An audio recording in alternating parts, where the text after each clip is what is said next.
Méndez, que nos vienen de Navarra, del pueblo de San Martín de Uns, que nos van a explicar bueno, el testimonio del incendio que habéis conocido y también todo el proyecto que tenéis alrededor del desarrollo rural de la zona.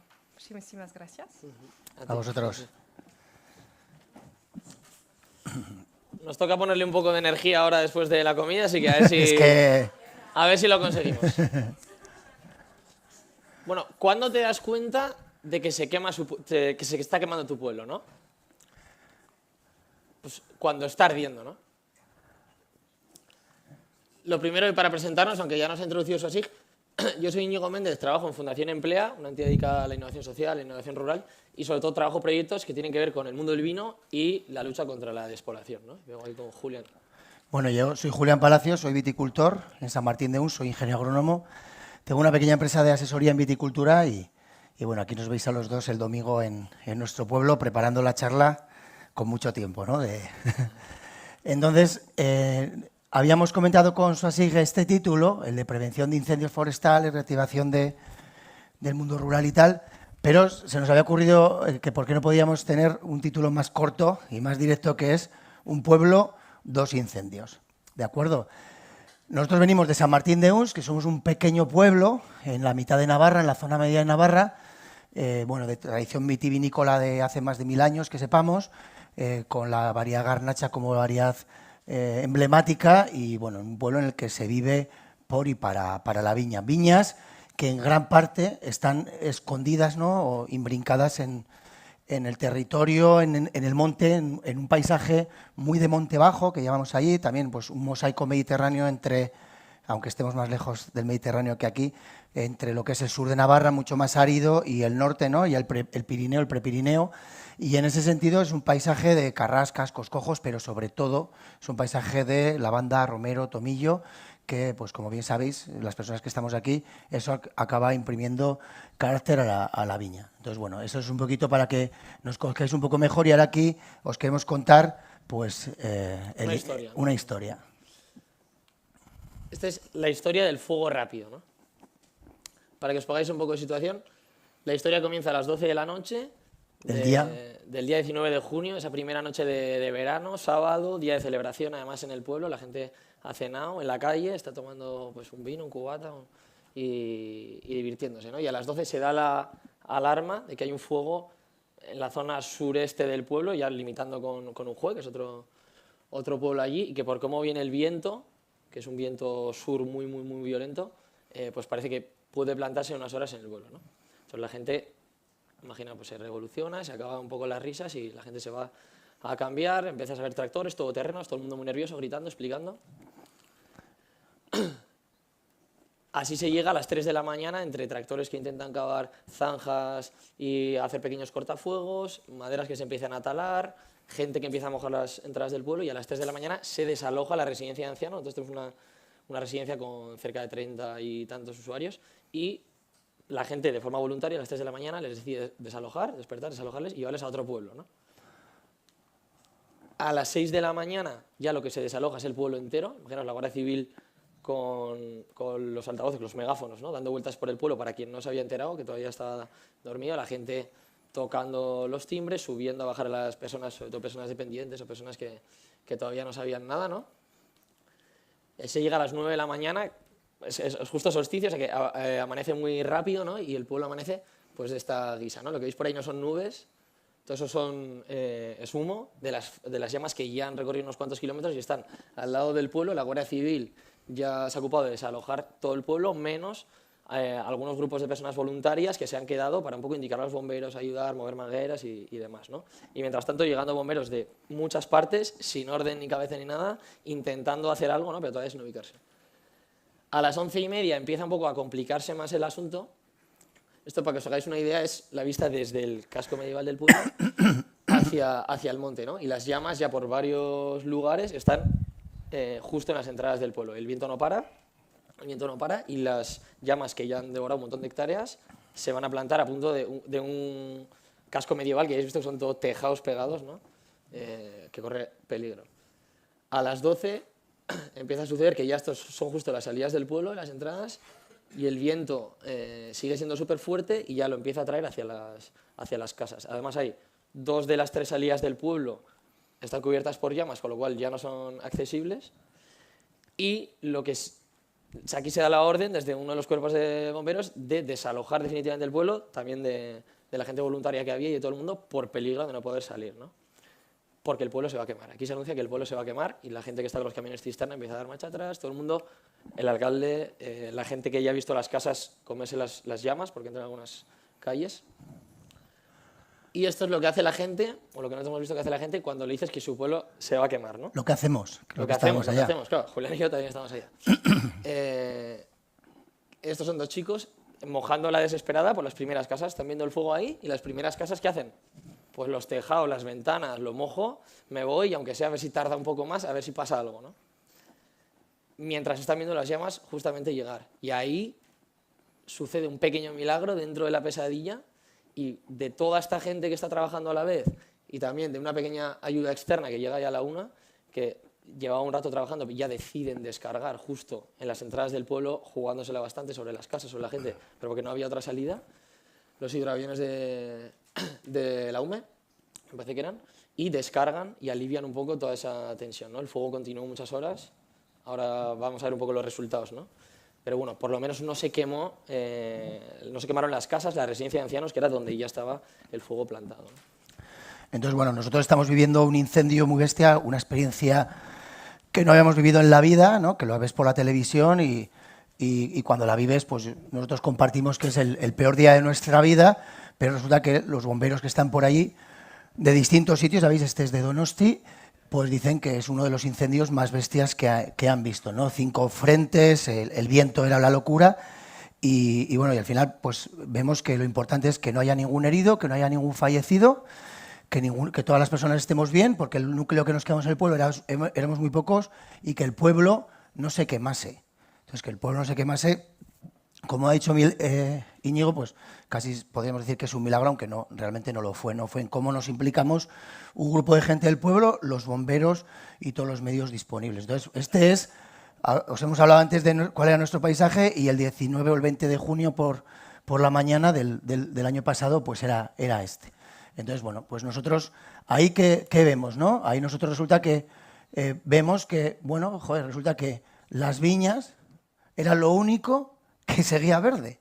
O sea, hasta los olivos en general se habían quemado y habían parado un poco, pero como veis no es lo suficiente, la evolución del incendio, ¿no? ¿Qué es lo que vemos? Que había viñedos que por la dimensión de las llamas, o sea, ahí eso se había chocarrado porque las llamas llegaban a entrar hasta esa longitud, ¿no? Hasta esa dimensión del viñedo. Y todo el viñedo se mantiene verde en gran parte, como se ha dicho esta mañana, porque está laboreado el suelo.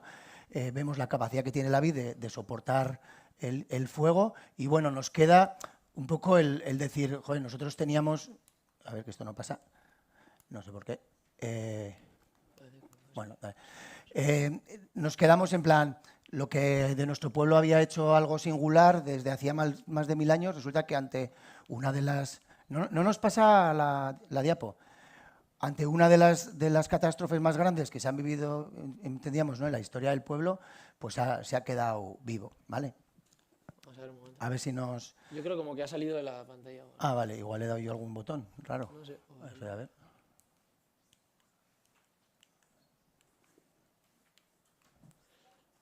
Bueno. Nos ha echado el café. Entonces, lo que os queríamos contar es que este paisaje que rodea nuestro pueblo, de repente lo vemos todo negro y todo aquello que contábamos sobre lo que era parte de nuestra identidad, de esas plantas aromáticas, de que eso nosotros pues decíamos que estaba en el vino, ¿no? Es un pueblo que habla mucho de territorio también, como veis, de paisaje, pues resulta que vemos que desaparece, ¿no? Entonces, bueno, la verdad es que ya veis ahí un poquito la comparativa y lo que también aprendemos en ese momento es que sí, tenemos viñedos por ahí imbricados entre el monte, pero otros en estas últimas décadas se han ido perdiendo, ¿no? O sea, la evolución de la agricultura que compartimos de la época de nuestros abuelos, de nuestros padres o ahora nosotros, pues en parte que muchas de las parcelas se han ido perdiendo. O sea que el viñedo aguanta, pero no es lo suficiente o no hay el suficiente tejido o mosaico como para poder parar algo tan bestia. Bueno, volviendo a la pregunta del inicio, ¿no? ¿Cuándo te das cuenta de que tu pueblo se está quemando? Pues nosotros podemos decir que quizás nos dimos cuenta antes de que estuviera ardiendo, ¿no? Porque somos muy listos, Julián y yo, o la gente de San Martín de Hemos, yo os aseguro que no va por ahí. Si dependiera de ello, estaríamos fastidiados, ¿no? Os hemos hablado al principio de que hay un pueblo, pero hay 2 incendios, ¿no? Así que como os hemos contado la historia del fuego rápido, pues ahora os vamos a hablar de la historia del fuego lento, ¿no? Esta es una fotografía, por cierto, de principios de siglo, en San Martín de Hemos, a las puertas de la bodega cooperativa, por cierto, ya que estamos, la bodega cooperativa más antigua en España que lleva trabajando ininterrumpidamente, desde 1914, ¿no? Entonces, esto que a muchos les sonará, porque lo habrán vivido de cerca, desde 1910 en San Martín de Hemos, si vamos a ver los datos, veremos que teníamos 2.000 personas, ¿no? 2.000 habitantes viviendo. Este es el pico histórico de un pueblo de más de 1.200 años. O sea, yo estaba un poco en el pico de población. Si nos vamos hasta hace 13 años, hasta el 2010, nos encontramos con cerca de 400 personas, ¿no? Vemos que la línea del tiempo, que antes eran apenas 12 horas, ahora son 100 años, ¿no? Y sin embargo también podríamos poner un montón de cosas que se han ido perdiendo por el camino, pero tampoco sabemos muy bien cómo, ¿no? Obviamente hemos perdido muchos negocios, hemos perdido el colegio, hemos perdido muchísima gente, muchísima vida, muchísimas ilusiones para la gente joven, muchas cosas. Y entre otras, una que es muy relevante hoy, ¿no? Que es muchísimo viñedo, y muchísimo viñedo además en la zona boscosa que rodea al pueblo, que es la más montañosa, la más bonita, pero la más combustible también, ¿no? Y la que ha provocado, por ejemplo, la catástrofe el año pasado. Entonces, la historia del fuego lento es muy larga, pero es muy difícil reaccionar, ¿no? Es muy difícil reaccionar. Y seguramente reaccionamos cuando ya veíamos las cosas difíciles, ¿no? Entonces, ¿qué pasa cuando en un pueblo tan pequeño quieres reaccionar leyendo toda la historia que ha habido y cómo ha sido hacia abajo? Pues pasa un poco esto, ¿no? Bueno, pues lo que vemos es que muchas veces pasa es que no sabes qué hacer, porque lo que pasa es que todos los pueblos se están quedando sin gente, cada vez hay menos servicios, es más difícil de ir y te quedas en blanco, ¿no? Lo que dice Íñigo, nosotros no es que fuéramos más listos que nadie, pero sí que estábamos viendo lo que estaba pasando en San Martín de Hemos y estábamos preocupados. Llevábamos más de 20 años celebrando la fiesta del Rosado, nuestro vino más emblemático, es un sitio de unión de gente diferente, donde podíamos compartir y donde empezamos a generar también confianza y a conversar entre distintos, aunque a veces estemos en el mismo pueblo, igual solo te tomas un vino. Y entonces ahí lo que aparece es que nosotros en 2018 decidimos, con la ayuda también del alcalde, que es para eso muy lanzado, hacer un plan estratégico de nuestro pueblo. Entonces buscamos una empresa de Donosti que hace planes estratégicos y le decimos que queremos hacer un plan estratégico de un pueblo de 400 habitantes que nunca le había pasado que fueran un pueblo, que pues van los grandes o no, empresas. Entonces nosotros empezamos a hacer un plan estratégico en 2018, en 2019 nos lo presentan, empezamos a crear comisiones de trabajo, estamos hablando de que estamos más de 50 personas del pueblo implicadas en distintas comisiones de trabajo, con distintos objetivos. Llega la pandemia en 2020, pero a nosotros nos pilla rodados. O sea que la verdad es que, bueno, pues aquello es una putada, pero ya nos pilla haciendo cosas y conversando, dialogando y viendo cómo mejorar en el pueblo. El 2021 ponemos en marcha, colaboramos, la Fundación Emplea con Viticultura Vida y ponemos en marcha Ecopueblo, un pequeño proyecto que queríamos que tuviera eco, de ahí venía el Ecopueblo, de relevo generacional. Cómo formar a diferentes personas en temas de viticultura para volver a tener personas que puedan podar, que puedan tratar, que puedan ayudar a mi padre que tiene 80 años, etcétera. Y eso arranca en 2021. Y el 2022, pues como os hemos contado, llega el incendio. Entonces, claro, nosotros cuando llega el incendio se pone todo como negro, pero a nosotros el duelo nos duró poco, porque veníamos ya como lanzados de decir, hostia, esto... Entonces, bueno, pues llega el 2023, que es donde estamos. Eso es. Y en este momento, por compartiros en breves líneas, ¿no? Porque no hay mucho tiempo, pero ¿qué tipos de proyectos se están dando en el pueblo? Por un lado, está Vivid, que es un laboratorio de innovación rural en torno al vino, la viticultura y la despoblación, ¿no? Ese es un poco el acrónimo, aparte de venir del verbo vivir, que da nombre al proyecto. Aquí hacemos formaciones, colaboramos con varias universidades en proyectos de colaboración de innovación, perdón, con estudiantes que egresan de allí, con formación profesional. Hemos habilitado un co-living con 18 personas, viven allá, trabajan en las bodegas y consumen todo en territorio. Tenemos un espacio que os invitamos a visitar también pues para eventos, para formaciones, arriba de una casa que ha podido comprar el ayuntamiento. Estamos generando un montón de proyectos de colaboración de este estilo. Allí nace también, en este tiempo, la Asociación de Viñedos San Martín de Uns, que integra a productores y bodegas, la cual además preside Julián Palacios. Bueno, me ha tocado, ¿no? Pero aquí lo que pensamos es cómo, o sea, esto ya venía de atrás, no tiene que ver que se nos quemara, pero casi nos ha sido un acicate. ¿Cómo podemos seguir dándole valor a las uvas y a los vinos de nuestro pueblo? Pues asociándonos. Y cómo poder trabajar, estamos reflexionándonos sobre eso, en seguir incidiendo en la marca de nuestro pueblo dentro de una denominación que, como bien sabéis, y lo podemos compartir aquí, no está muy prestigiada, ¿no? Y tiene dificultades en el mercado. Entonces, bueno, pues tenemos esa identidad del territorio y del paisaje y lo queremos desarrollar en la asociación. Por otro lado, jóvenes que están viniendo a vivir al pueblo, y además está pasando una cosa curiosa, que algunas personas están emprendiendo. Ahora tenemos una chica que tiene un obrador, elabora tartas y otros productos y los reparte. Un chico que está desarrollando también enoturismo con proyectos muy interesantes. Se está empezando a hacer vino también con gente que tiene menos de 30 años, todos estos proyectos, ¿no? Y se están comprando casas. Y hace poco también os invitamos a investigar, si queréis, el UNS Festival de aquí el San Martín de Uns, que ha consistido en un festival de música, vino y repoblación, ¿no? Repoblación es como decimos ligar, ahora, por no poner ligar, repoblar, ¿no? Que queda mucho mejor. Y nos diréis, ya, hacéis muchas cosas, todo está muy bien, pero bueno, se os ha quemado el pueblo, eso no lo cambia nada, ¿no? O sea, al final se os han quemado 2.500 hectáreas, nuestro pueblo tiene 5.000, para que os hagáis una idea, y se han quemado las buenas, os puedo decir, ¿no? Y eso tampoco os lo va a quitar nada, ¿no? Y además hace nada. Y es verdad, pero fruto de que venimos desarrollando todos esos proyectos de forma colaborativa, tratando de mirar hacia adelante, nosotros nos ha cogido el fuego y, como dice Julián, nos duró el duelo y enseguida, ¿qué estamos haciendo? Pues hemos trabajado algunos caminos, en especial hay uno que es por donde entró el fuego, ese momento de tensión que os digo, que nos va a permitir de cortafuegos si vuelve a venir un incendio del sur, que es lo más previsible, ya estamos más preparados. Estamos trabajando, antes comentamos con Elena, en algún proyecto de viñedos cortafuegos. Vamos a generar un viñedo experimental. Estamos viendo cómo poder hacer un pequeño cinturón que separe algunas casas de la materia combustible, del monte salvaje, para, aunque sea que no se quemen las casas, que hemos estado a punto. Nosotros, el monte, obviamente, es una gran pérdida, ¿no? Pero hemos estado a punto de que mucha gente pierda sus casas, como por cierto pasó el año pasado en muchos pueblos, ¿no? Hay ganado, que hacía décadas que no había ganado, y ahora, por cierto, un viticultor del pueblo que también es joven, tiene 30 y pocos años, tiene un ganado de vacas que ahora va a ampliar y que ahora pastan por el pueblo, ¿no? Que no llevamos cencerros de hace muchos años. Y entre otras cosas estamos generando varios documentales. Ahora estamos trabajando un documental que justo relata toda esta experiencia del incendio. Aquí se ha proyectado, nos decía antes Víctor, un documental de las mujeres de nuestro pueblo, de la asociación Garnacha, que han reflexionado y han puesto en valor también el papel de la mujer y lo han llevado por muchos lugares.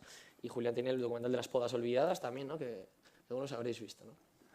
Bueno, pues esto es un poquito, en resumen, lo que os queríamos contar. De ahí venía los dos incendios, ¿no? Que nos parece muy importante porque ese lento, ahí está. Entonces, bueno, para acabar, a nivel de conclusiones, lo que queríamos deciros, o al menos en nuestra experiencia, vemos que si abordamos el lento, o en la medida que le hagamos frente al incendio lento, podríamos abordar mejor o con más garantías de éxito el rápido, el que viene de golpe. Jornadas como esta, gracias por invitarnos, ¿no? Así, Elena, porque nos parece súper interesante para compartir estas experiencias y aprender y tejer esa red que estáis creando con FireRes, que es muy, muy bonito todo esto. También ha salido aquí, ¿no? Lo habíamos hablado nosotros, en qué medida necesitamos que se generen nuevos indicadores, más allá de la producción y de aspectos mucho más económicos, esos nuevos indicadores que puedan poner en valor pues, todo lo que ya se ha hablado aquí esta mañana, que no merece la pena repetir. Y luego diríamos, bueno, ¿y cómo nos podemos ayudar todos que estamos en esta movida y que nos pasan estas cosas? Bueno, pues bebiendo nuestros vinos o comprando nuestros aceites o nuestros productos, hablando de nosotros y visitando nuestro pueblo, nuestros pueblos, ¿no? Y nosotros, bueno, os invitamos a que vengáis a San Martín de Uns para conocernos, que eso que habéis visto negro se está volviendo verde ya y la naturaleza hace su trabajo y, bueno, pues es una experiencia muy chula. Y acabamos con la pregunta. Con la pregunta de Marras, ¿no? Eso, ¿cuándo te das cuenta de que se quema tu pueblo? Y eso es un poco lo que creemos que desde nuestra experiencia podemos transmitir, ¿no? Pues tu pueblo está ardiendo antes de quemarse, seguramente, ¿no? Tu pueblo, antes de que venga un incendio rápido, me atrevo a decir, seáis del pueblo que seáis, los que venís de pueblo y quien sea, está viviendo un incendio lento que realmente es lo que está detrás de todo, ¿no? Y es mucho más mortífero, mucho más difícil de afrontar y se afronta ahora, ¿no? Se afronta ahora, porque ya está en realidad. Así que nada, merci, moltes gràcies i ya que estamos. con la siguiente. Bueno.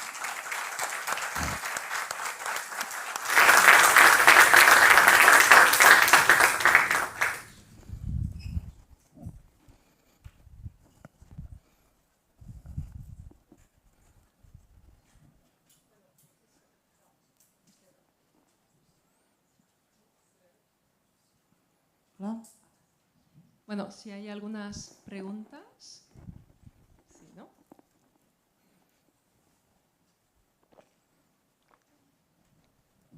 Hola, Joan Reyes, de Sanidad Vegetal. Lo hemos hablado antes, pero yo creo que es importante, bueno, que igual merece la pena que lo compartáis. ¿Qué pasó ese año con la vendimia y con los vinos? ¿Y cómo la gente superaron la campaña?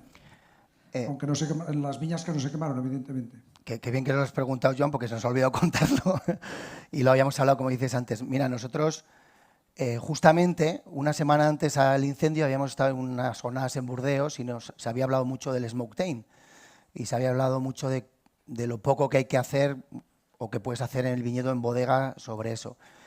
Y cuando ardió el pueblo, el 19 de junio, ya sabéis cómo está la viña, ¿no? Casi estaríamos hablando de grano tamaño garbanzo. Yo le comenté en su día, recuerdo a Antonio Grasa, de Sogrape, que habían tenido la experiencia de Portugal.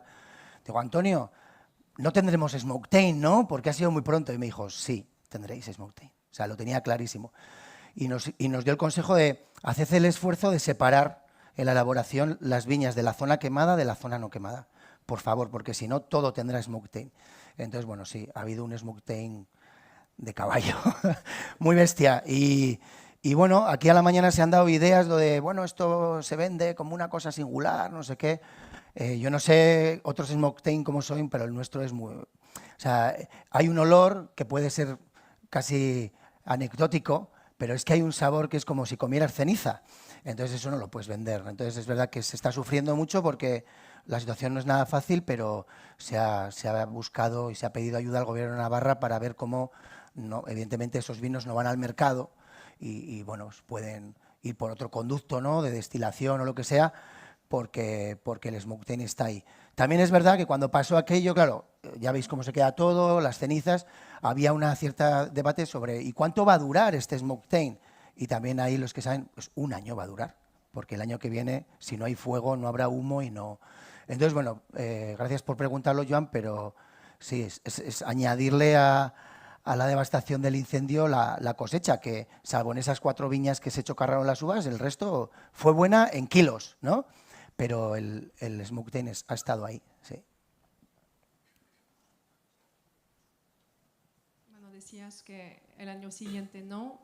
Yo recuerdo una visita con Sara Pérez en Mas Martinet en Priorat, que me dijo que sí, que sentía aún la transformación del paisaje alrededor, aún tenía efecto en la vinificación del Podría. también. ¿Preguntas? Gracias por la presentación, que ha sido muy interesante. Os quería preguntar si habéis tenido algún tipo de ayudas desde el Gobierno en alguna de estas fases de intentar promover la viticultura, o ha sido todo muy bottom-up, muy... ¿Te refieres a post-incendio o sea, con el tema del para incendio? este plan estratégico que comentabais, como para luego su implementación, estos grupos de trabajo? Claro, eso son muchas horas de dedicación de mucha gente. ¿Se puede hacer voluntario o no? Bueno, si podíais elaborar Sí. un poco. Sí, ahí sí que hay... o sea, para empezar tenemos un ayuntamiento muy valiente, ¿no?, que no parece de un pueblo tan pequeñito y que se defiende bien con todos estos trabajos. Y luego con Vivid, que ha aparecido por ahí, es el Laboratorio de Innovación Rural, y en general con las comisiones han ido trabajando diferentes líneas de financiación, ¿no? Pero se han captado algunos fondos, por ejemplo, del Fondo Social Europeo, en concreto uno que fue ese primer proyecto en el que colaboramos Julián y yo, que conseguimos traer a gente a aprender viticultura para favorecer el relevo generacional en el pueblo, y eso vino del Fondo Social Europeo. Y después, para el desarrollo de Vivid y para otras acciones que se han ido haciendo en el pueblo, desde el Gobierno de Navarra nos han apoyado en en un par de departamentos. Hay un departamento que se llama Proyectos Estratégicos que ha apoyado parte de la recuperación de un espacio. Hemos captado 2 años seguidos una subvención privada, que es por concurrencia competitiva, porque también los proyectos han empezado a ser un poco singulares y han competido y han ganado pues por el impacto social que tenían, ¿no? Y este en concreto es un fondo que se llama Innova Social y ha concurrido 2 veces, o sea, hemos concurrido 2 veces.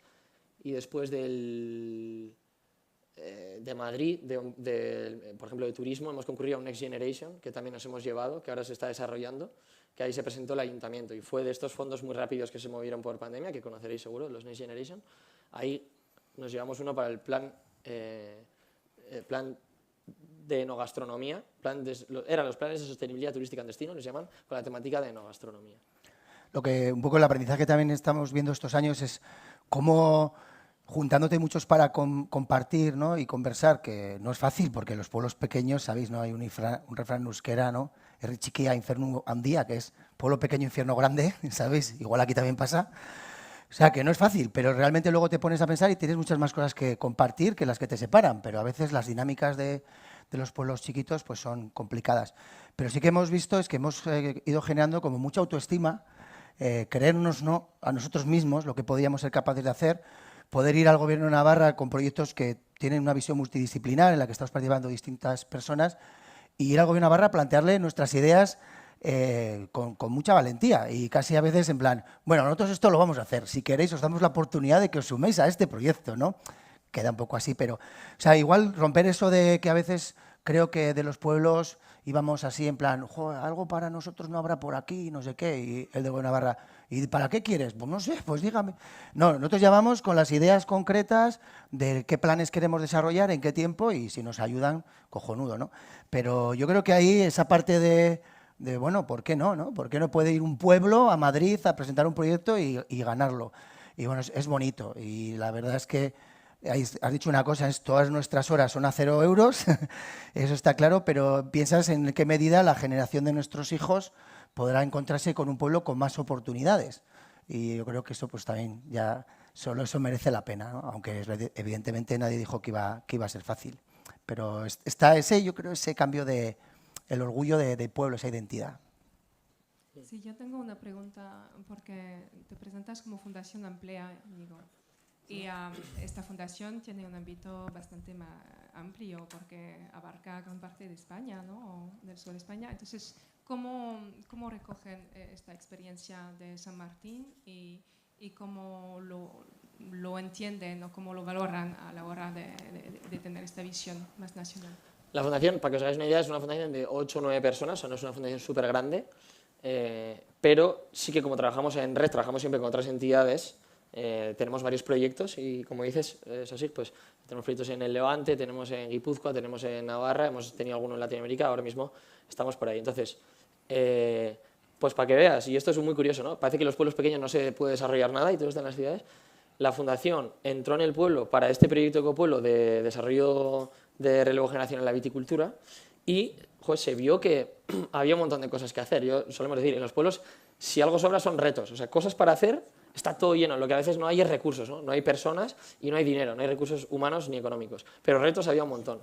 Es una fundación también que tiene un perfil muy generativo, proponer, y entonces el ayuntamiento, que era valiente, ahí confluyen esas dos entidades y, a ver si te respondo adecuadamente, ¿no? No es como lo conciben dentro de su estructura, sino que Vivís se acaba convirtiendo, te digo desde dentro, en el proyecto más grande en términos pues, económicos y de planificación de la fundación, que nosotros hacemos para que dais pues, otros proyectos de desarrollo territorial en otras zonas que no tienen que ver con el vino y proyectos que tienen que ver con personas, con colectivos vulnerables o de escasa empleabilidad y les ayudamos ahí, ¿no? Pero Vivir acaba convirtiéndose en un laboratorio de la mano del ayuntamiento y la fundación, público-privado, que eso ha sido muy importante, porque por mucha voluntad que haya, necesitas una buena gestión técnica, como decían antes desde la Universidad de Extremadura, ¿no? Y acaba convirtiéndose un poco en un buque muy grande, y dentro de la fundación ocupa pues, una parte muy grande. No hay otro proyecto tan grande dentro.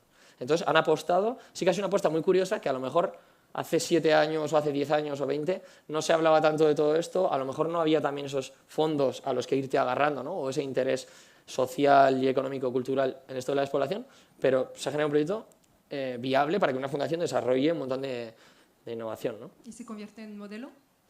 Claro, la idea nuestra nace como laboratorio porque queremos hacer cosas diferentes que conecten mundo del vino y repoblación, que creemos que tienen que estar de la mano, porque las viñas y las bodegas están en los pueblos y los pueblos sufren la despoblación. Entonces, creemos que ahí hay algo compartido, ¿no?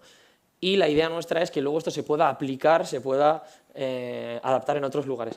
En concreto, en La Palma, en la isla de La Palma, tenemos un proyecto que ha funcionado bastante bien, que ha sido replicar ese primer ecopueblo, y luego adaptamos, pues estamos en contacto con la Administración de Gobierno de Navarra bastante y vamos sacando buenas prácticas que luego se adaptan en otros territorios.